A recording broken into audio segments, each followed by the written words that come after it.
Hi students, welcome to our YouTube channel Crack Entrance Physics. Students, ఇంతకుముందు మనం థియరీకి ఈ 2 questions అనేది ఫైనల్ క్వశ్చన్ మొత్తం కవర్ అయిపోయినట్టే థియరీకి సంబంధించి. ఒకసారి పాస్ చేసుకొని ట్రై చేయండి, నేను మళ్ళీ ఎక్స్ప్లెయిన్ చేస్తాను. సింపుల్ క్వశ్చన్స్ అంతే. ఓకే స్టూడెంట్స్, ఫస్ట్ క్వశ్చన్ చూద్దాం. ABC is a right angle triangle. Calculate the magnitude of force on charge minus Q. Minus Q దగ్గర కనుక్కోవాలన్నాడు. మైనస్ క్యూ ఎక్కడ ఉంది? ఇక్కడ ఉంది. ఓకే, సింపుల్ అనమాట. చూద్దాం. రైట్ యాంగిల్ ట్రయాంగిల్ ఇచ్చాడు. ఇది వచ్చి 9Q,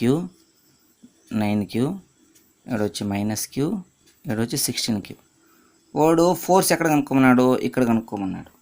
ఈ ఫోర్స్ ఇక్కడ ఏమవుతుంది? ఇది వచ్చి నెగిటివ్, ఇది వచ్చి నెగిటివ్, ఇది వచ్చి పాజిటివ్. ఎట్లా ఉంటుంది? డైరెక్షను ఇలా ఉంటుంది. ఓకేనా? దీని మీద ఇది పనిచేసేది ఎలా ఉంటుంది? దీని వైపు లాక్కుంటుంటుంది. ఇది కూడా అంతే, దీని వైపుకి ఎలా ఉంటుంది? లాక్కుంటూ ఉంటుంది. రిజల్టెంట్ ఫోర్స్ ఎలా ఉంటుంది? ఇలా ఉంటుంది. ఓకేనా? రిజల్టెంట్ ఫోర్స్ ఎలా ఉంటుంది? ఇలా ఉంటుంది. ఓకే, ఈ ఫోర్స్ ఎంతో చూద్దాం. ఫస్ట్ వాటి డిస్టెన్స్ ఎంత ఇచ్చాడా? ఇక్కడ 3A, ఇక్కడ వచ్చి 5A. ఇది 3A, ఇది 5A అయినప్పుడు ఇది ఎంత అవుతుంది? 4A అవుతుంది. ఓకే, దీని డిస్టెన్స్ ఎంత చూద్దాం. ఈ ఫోర్స్ ఈజ్ ఈక్వల్ టు ఎంత చేద్దాం? K 9Q into Q divided by 3A whole square. అప్పుడు ఏమవుతుంది? K into 9 into Q square divided by 3 square అంటే 9, A స్క్వేర్ అంటే A స్క్వేర్. 9 9 గెట్ క్యాన్సిల్ అయిపోతే KQ square by A square. Okay, ఈ force ఎంత వచ్చింది? ఈ ఫోర్స్ చూద్దాం. ఈ ఫోర్స్ ఎంత వస్తుందో చూద్దాం. KQ into 16Q divided by distance వచ్చి 4A whole square. Okay, K16 into Q square divided by 4 అంటే 16 A స్క్వేర్. 16 క్యాన్సిల్ అయిపోతే KQ square by A square. Okay, same force వచ్చేసింది. సేమ్ ఫోర్స్ వచ్చి యాంగిల్ ఎంత? 90 degrees. 90 degrees కాబట్టి 1 2 √3, అప్పుడు √2F, √2 into KQ square by A square. Simple. ఓకేనా? అర్థమైందా? Okay, √2 into KQ square by A square. Students, ఇంతకుముందు వీడియోలో ఈ ప్రాబ్లంకి డైరెక్షన్ కూడా అడిగాడు వాడు. ఓన్లీ ఛార్జ్ మాత్రమే చేసాము. డైరెక్షన్ ఎలా ఉంటుందో చూడండి, దీంట్లోనే చెప్పేస్తాను. ఇది పాజిటివ్ కదా, పాజిటివ్ అయినప్పుడు అట్రాక్షన్ ఉంటుంది. ఇది ఎలా ఉంటుంది? రిపల్షన్. ఓకే, నెట్ ఫోర్స్ ఎలా ఉంటుంది? ఇలా ఉంటుంది అన్నమాట. అంటే ఈ డైరెక్షన్ ఎలా ఉంది?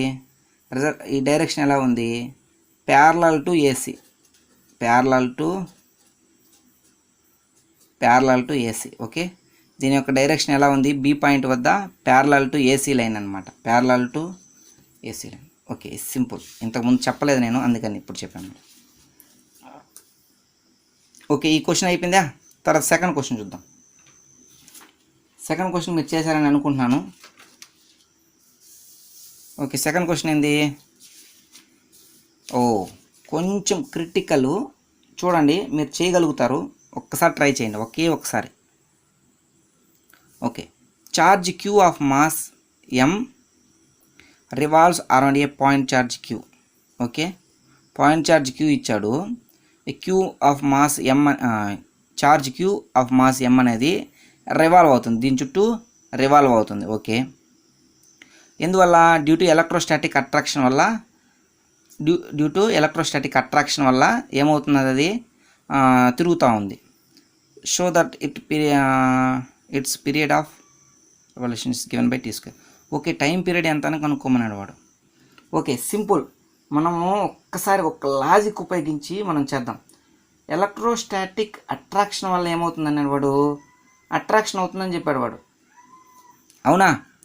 ఓకే, సపోజు ఇది -Q అనుకుందాం, ఇది +Q.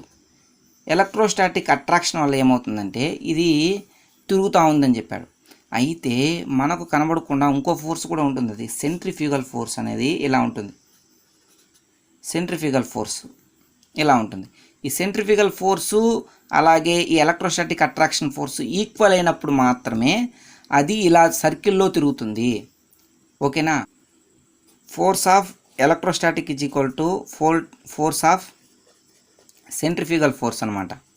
Force of electrostatic force అంటే ఏంది?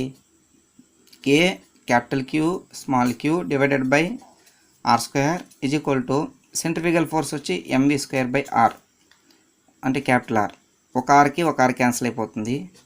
వి స్క్వేర్ ఈజ్ ఈక్వల్ టు ఏమవుతుంది? K capital Q small Q divided by R into M. ఓకేనా? ఇప్పుడు మనల్ని అడిగింది ఏంది? టైం పీరియడ్ అడిగాడు. టైం పీరియడ్ అడిగాడు కాబట్టి మామూలుగా చూడండి టీడీఎస్ ఒక ఈక్వేషన్ గుర్తుపెట్టుకోండి. ఇక టైం కావాలంటే డిస్టెన్స్ అపాన్ స్పీడ్, స్పీడ్ కావాలంటే డిస్టెన్స్ అపాన్ టైం, డిస్టెన్స్ కావాలంటే స్పీడ్ ఇంటూ టైం. వాడు టైం అడిగాడు కాబట్టి డిస్టెన్స్ అపాన్ స్పీడ్. వాడు టైం స్క్వేర్ కదా అడిగింది మనల్ని, అప్పుడు distance square upon speed square అనమాట. ఒక సర్కిల్లో మొత్తం ఒక సర్కిల్ వేయడానికి ఉన్నటువంటి ఎంత అవుతుంది, దాని యొక్క పెరిమీటర్ ఎంత అవుతుందండి? 2πr అవుతుంది అనమాట. ఓకే, 2π ఎంత radius? R whole square divided by S square అంటే వి స్క్వేర్ అనమాట. KQ divided by RM. Okay, square చేసామంటే 4πr స్క్వేర్, ఇది పైకి పోయిందంటే R into M divided by K value 1/4πε0 into Q అవుతుంది. ఈ 4 అనేది పైకి పోతే 16, ఈ పై అనేది పైకి పోతే π square ε0 r³ m divided by Q into Q. Okay, మనకు అదేనా వచ్చింది? 16 π square ε0 m r³ divided by Q. ఓకేనా? అంతే, సింపుల్. ఇక్కడ ఒక లాజిక్ ఒకటే మనకి తెలియాలి. అట్రాక్షన్ వల్ల జరుగుతుంది కాబట్టి అవతల ఒక సర్కిల్లో జరగాలంటే F of centrifugal force is equal to F of centripetal force వస్తుందన్నమాట అక్కడ మనకు ఫస్ట్ ఇయర్లో. కానీ ఇక్కడ వాడు అడిగింది ఏంది? అట్రాక్షన్ వల్ల జరుగుతుంది కాబట్టి మనకి ఈ రెండు ఈక్వల్ అయినప్పుడు మాత్రమే ఇది సర్కిల్లో తిరుగుతుంది. కాబట్టి ఈ రెండింటిని ఉపయోగించి మనము ఫైనల్గా రిజల్ట్ని తీసుకొని వచ్చాం. Okay students, thank you. ఈ ప్రాబ్లమ్స్ అన్నీ బాగా క్లారిటీగా చేయండి. నేను చెప్పినటువంటి థియరీని 1-2 సార్లు చూడండి, మీకు క్లారిటీగా అర్థమవుతుంది.